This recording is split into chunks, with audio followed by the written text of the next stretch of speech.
সম্মানিত দর্শক, এই ওয়ার্কশিটের মধ্যে আমরা এখানে 6টি মাসের অর্থাৎ জানুয়ারি, ফেব্রুয়ারি, মার্চ, এপ্রিল, মে, জুন এই 6 মাসের 6 জন এখানে সেলস পারসনের কিছু ডেটা এখানে প্রদর্শিত হয়েছে। তো আমাদের উদ্দেশ্য হচ্ছে যে আমরা সমস্ত ওয়ার্কশিট থেকে ডেটাগুলোকে নিয়ে একটি ওয়ার্কশিটের মধ্যে আমরা কম্বাইন করে প্রদর্শন করব।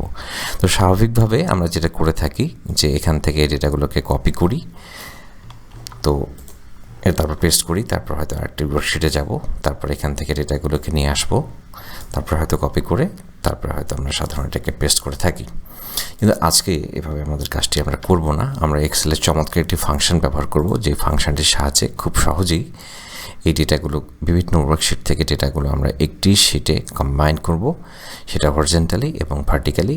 তো এই জন্য আমাদের যে ফাংশনটি ব্যবহার করতে হবে সেটি হচ্ছে, আমি প্রথমে আবার দেখাই, এটাকে আমি ডিলিট করে দিচ্ছি এবং ডিলিট করে এটাকেও আমি এখানে আর রাখছি না। এখন আমি নতুন একটি ওয়ার্কশিট নিয়ে নিলাম। ওয়ার্কশিটের মধ্যে এখান থেকে একটি হেডিং আমি নিয়ে আসছি এবং কপি করে নতুন যে শিট, এটার মধ্যে এটার নাম, আমি শিটটার নাম চেঞ্জ করে এটার নাম দিলাম কম্বাইন দিয়ে এটাকে একটু বাম দিকে রেখে দিলাম আর সবগুলো মাসকে পাশাপাশি রেখে দিলাম। তো এটাকে আমি এখন পেস্ট করে দিচ্ছি, সাপোজ পেস্ট করে দিলাম, এখানে কপি করে আবার দিচ্ছি, এখান থেকে এটাকে কপি করে আবার এখানে এটাকে পেস্ট করে দিলাম। এটার কালারটি একটু চেঞ্জ করে দিই, যাই হোক দিয়ে দিলাম। এখন আমরা এখানে খুব সহজেই এখান থেকে ডেটাগুলোকে নিয়ে আসবো। তো এই জন্য আমরা যে ফাংশনটি ব্যবহার করব সেটা হচ্ছে VSTACK, যেটা হচ্ছে ভার্টিক্যালি স্ট্যাক অ্যারেস। তো এখন আমরা এখানে ট্যাব কি প্রেস করলাম। সম্মানিত দর্শক, আমার আরও একটি নতুন চ্যানেল VSTACK সর্দার, এই চ্যানেলের মধ্যে এক্সেলের XLOOKUP, পিভট টেবিল এবং পাওয়ার কোয়েরি সহ অনেক গুরুত্বপূর্ণ টপিকের উপরে ভিডিও পাবলিশ করা হচ্ছে নিয়মিতভাবে। তো আপনাদের বিনীত অনুরোধ রইল সেই চ্যানেলটি ঘুরে আসবেন এবং অবশ্যই চ্যানেলটি সাবস্ক্রাইব করে পাশে থাকবেন। ট্যাব কি প্রেস করে প্রথমে বলছে অ্যারে 1। তো আমরা চাইছি যে প্রথম যে টেবিল রয়েছে এইখান থেকে আমরা এই অ্যারেটি দেখিয়ে দিচ্ছি যে আমাদের প্রথম টেবিলের অ্যারে হচ্ছে এটি। এবং এখন আমরা যদি সমস্ত টেবিলের মধ্যে থেকে ডেটাগুলো, যেহেতু একই সেটআপে রয়েছে, একই সেটআপে যদি থাকে আপনার সবগুলোর মধ্যে, অর্থাৎ একই কলাম এবং রো, অর্থাৎ এখানে যেমন B2 থেকে সমস্ত সেলগুলো শুরু হয়েছে, সে সবগুলো যেন B2 থেকে শুরু হয়, এরকম যদি সেটআপটি আপনার থাকে, তাহলে আপনি কিবোর্ড থেকে শিফট প্রেস করে এখন মার্চ, এপ্রিল, মে, জুন এখানে আপনি ক্লিক করবেন।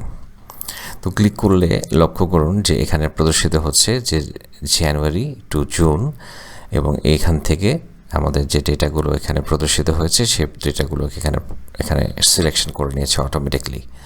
তো এখন যদি আমরা এটাকে জাস্ট এন্টার প্রেস করি, তাহলে লক্ষ্য করুন আমাদের প্রথম যে ওয়ার্কশিট, এই ওয়ার্কশিটে কম্বাইনের মধ্যে সমস্ত টেবিল থেকে ডেটাগুলো এখানে নিয়ে এসেছে।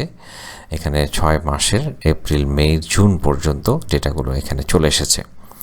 তো খুবই সহজে কিন্তু আমরা ডেটাগুলোকে এভাবে নিয়ে আসলাম। এখন আপনি যদি মনে করেন যে আপনার এই ডেটাগুলো আপনি ম্যানুয়ালি এখানে সেট করে দিবেন, কোনোটা হয়তো বেশি থাকতে পারে, কম থাকতে পারে, সেক্ষেত্রে আপনি যেটি করবেন যে এখানে আপনি তখন লিখবেন যে এখানে প্রথমে এসে ইকুয়াল আপনি VSTACK লিখলেন।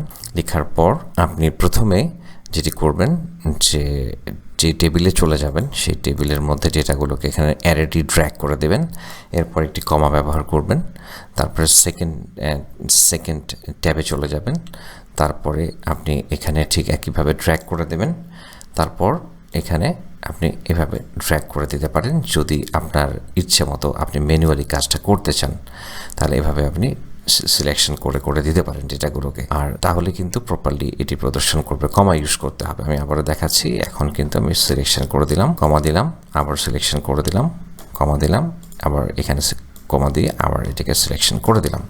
তো এইভাবে চাইলে আমরা ম্যানুয়ালি আমাদের পছন্দ মতো এরিয়া সিলেকশন করে দিতে পারি, সেক্ষেত্রেও কিন্তু আসবে। কিন্তু প্রথমবার যেটি হয়েছিল সেটি হচ্ছে প্রত্যেকটি টেবিলের মধ্যে ডেটাগুলো B2 থেকে শুরু হয়েছিল। ফেব্রুয়ারিতেও দেখুন B2 থেকে শুরু হয়েছে, মার্চেও কিন্তু B2 থেকে শুরু হয়েছে। প্রত্যেকটি ওয়ার্কশিটের একই সেট আপ যদি থাকে, একই জায়গাতে যদি সমস্ত ডেটাগুলো থাকে, সেক্ষেত্রে আমরা প্রথম অপশনটি করব, ড্র্যাগ করে দেব। আর যদি না থাকে তাহলে এইভাবে ম্যানুয়ালি সিলেকশন করে দিতে পারি। তো এখন আমরা দেখব পরবর্তী যে কম্বাইন, যেটা হরিজন্টালি যে কাজটি হবে, তখন সেই জন্য আমরা প্রথমে এখান থেকে সেলস পার্সনের নামগুলোকে আমরা কপি করে নিচ্ছি। এই কম্বাইন ডেটার মধ্যে সেলস পার্সনের নামগুলো আমরা কপি করে নিচ্ছি এখানে, এবং এখানে যে মাসগুলো রয়েছে, সাপোজ আমরা সেই মাসগুলোকে আমরা এখানে ব্যবহার করব, দেখব। তো আমরা একটাতে লিখে ফেলি জানুয়ারি। তো এরপর আমরা এখান থেকে জাস্ট সবগুলো জুন পর্যন্ত দিয়ে দিলাম।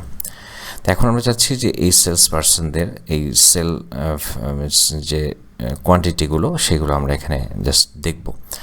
সেজন্য এখন আমরা ঠিক একইভাবে এখানে এসে এবার আমরা HSTACK ফাংশনটি ব্যবহার করব, এবং এবার আমরা দেব অ্যারে। তো অ্যারে একইভাবে আমরা এখানে জাস্ট প্রথমটাতে আমি ক্লিক করছি। তো প্রথমটাতে ক্লিক করে আমরা এবার শুধুমাত্র এই সেলস যেটি রয়েছে সেটিকে দেখাবো।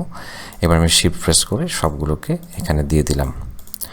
তো এখন আমি এটাকে জাস্ট ব্র্যাকেট ক্লোজ করে এন্টার কি প্রেস করলাম। দেখুন এখানে প্রত্যেকটি মাসের হরিজন্টালি এখানে ডেটাগুলো এখানে চলে এসেছে অটোমেটিকলি। খুব সহজে আমরা এখানে ডেটাগুলোকে এখানে কম্বাইন করতে পারি, রিপোর্ট তৈরি করতে পারি। তো আশা করছি টিউটোরিয়ালটি আপনাদের অনেক বেশি হেল্পফুল হবে টিউটোরিয়াল আপনাদের জন্য। আর এরকম টিউটোরিয়াল পেতে চাইলে আমাদের উৎসাহিত করতে অবশ্যই লাইক এবং কমেন্ট করবেন। এবং যদি আপনি এখনও চ্যানেলটি সাবস্ক্রাইব না করে থাকেন, তাহলে সাবস্ক্রাইব করে পাশে থাকার জন্য অনুরোধ করছি। আপনার সর্বাঙ্গীন সাফল্য কামনা করে এ পর্ব এখানে শেষ করছি।